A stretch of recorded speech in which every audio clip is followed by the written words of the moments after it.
Welcome to Sino-Warfare with Ralph D. Sawyer. Like Sunzi, Swinbein dismissed the idea that superiority guarantees victory. Quote, will the more numerous be victorious? Will the richest win? Will the sharpest weapons and stoutest armor win? That isn't the case. Nevertheless, every commander must be aware of the enemy's strength and plan accordingly. Throughout the military methods, operational strategies and tactical measures are suggested for the three possibilities of superiority, equality, and inferiority. 20 or so situationally based passages appear in the text, far too many to consider in detail, so we'll focus on a few tactical principles here. Powerful enemies cannot be confronted head-on, but they must be manipulated, deceived, fragmented, and wearied. Swinbein suggests a variety of measures, all of which seek to realize what Sunzi termed chuan, the localized tactical imbalance of power, a concept which Swinbein believes originated when, quote, Emperors Tang and Wu made long weapons and imagized the strategic imbalance of power on them. Full-scale engagements must be avoided when confronting superior foes. Instead, the enemy should be divided and attacked piecemeal. Quote, those who excel at warfare are skilled at cutting and severing the enemy, just like a hand wiping them away. A commander who can divide up and repress the enemy soldiers will have enough men even with a few. A commander who cannot divide up and repress the enemy soldiers will find his troops are insufficient, even if they are several times more numerous. So, in addition to isolating portions of the enemy, Swinbein believed that the commander's own forces should be segmented into three or more operational groups. One of them should engage the enemy, while the others are employed for the unorthodox purposes or kept in reserve. Incidentally, this is the first time the concept of a strategic reserve is discussed in a military manual. Employ a deployment that segments the troops into three. Each formation should have an elite front and each elite front a rear guard. They should all await their orders before moving. Fight with one of them, reserve the other two. Employ one to attack the enemy. Use the other two to consolidate the gains. If the enemy is weak and confused, use your picked troops first to exploit them.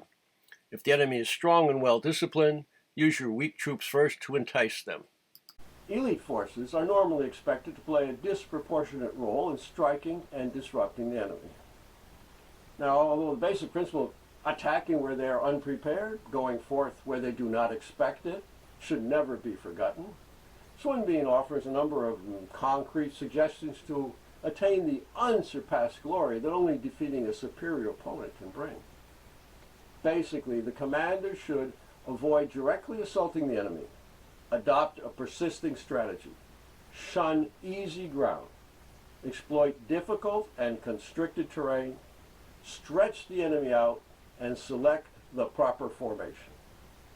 Of course, essential measures such as exploiting command flaws, weakening the enemy, targeting the doubtful, tired, or disordered, and striking gaps and vacuities, all in a timely manner, must not be neglected.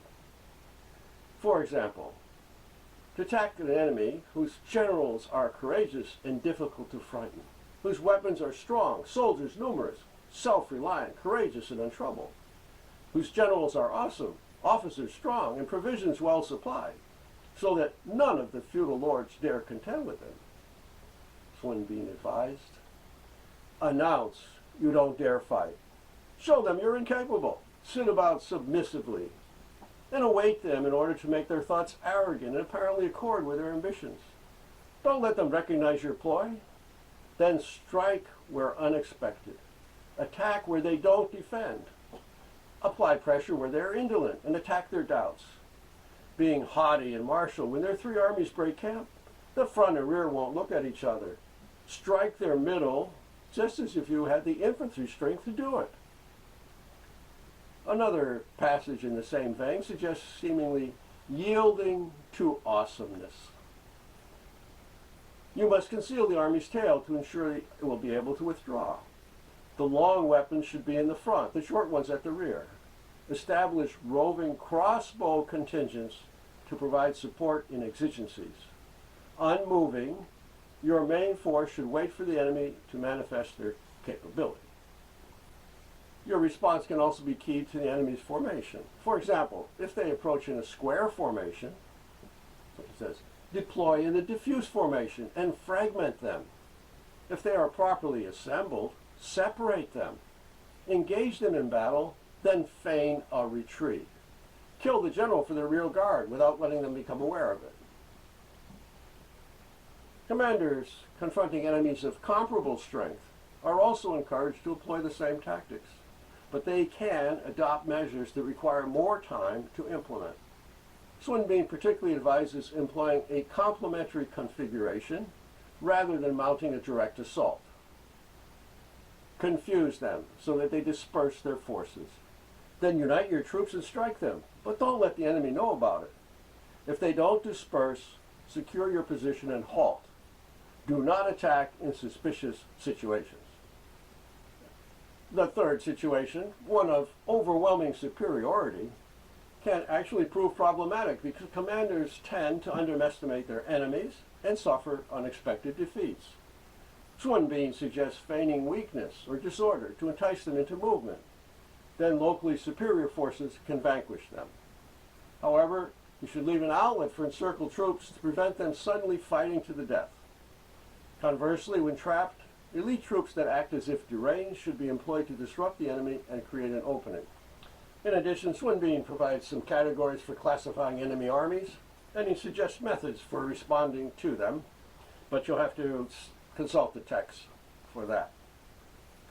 Sun Tzu's emphasis upon tactical measures extends to contemplating the nature and role of formations, something the Art of War only incidentally mentions. Over the intervening years, field formations had evolved considerably in both nature and in number. Roughly 20 are identified in the military methods, many of them characterized in terms of their situational applicability. Countermeasures are also sometimes suggested. In 8 formations, Sun Tzu asserts formations must be suited to the topography, though he never identifies the 8, nor does he indicate how to determine their appropriateness. However, another chapter, 10 deployments, lists 10 formations that derive their names from their shape or their density. The square deployment is for cutting. The circular deployment is for unifying. The diffuse deployment is for rapid response. The concentrated deployment prevents being cut off and taken. The all formation is for decisively severing the enemy. The wild geese formation is for exchanging archery fire. The hook formation is for changing targets and altering plans. The dark rising deployment is for causing doubts in the enemy's masses and difficulties for his plans. The incendiary deployment provides the means to seize enemy encampments. The aquatic deployment is for inundating the solid. The chapter discusses each formation's nature and dynamics at length. For example, the all formation is designed to penetrate the enemy along a limited front. Quote, the all formation should be like a sword. If the tip isn't sharp, it won't penetrate. If the blade isn't thin, it won't cut. If the foundation isn't thick, you cannot deploy the formation.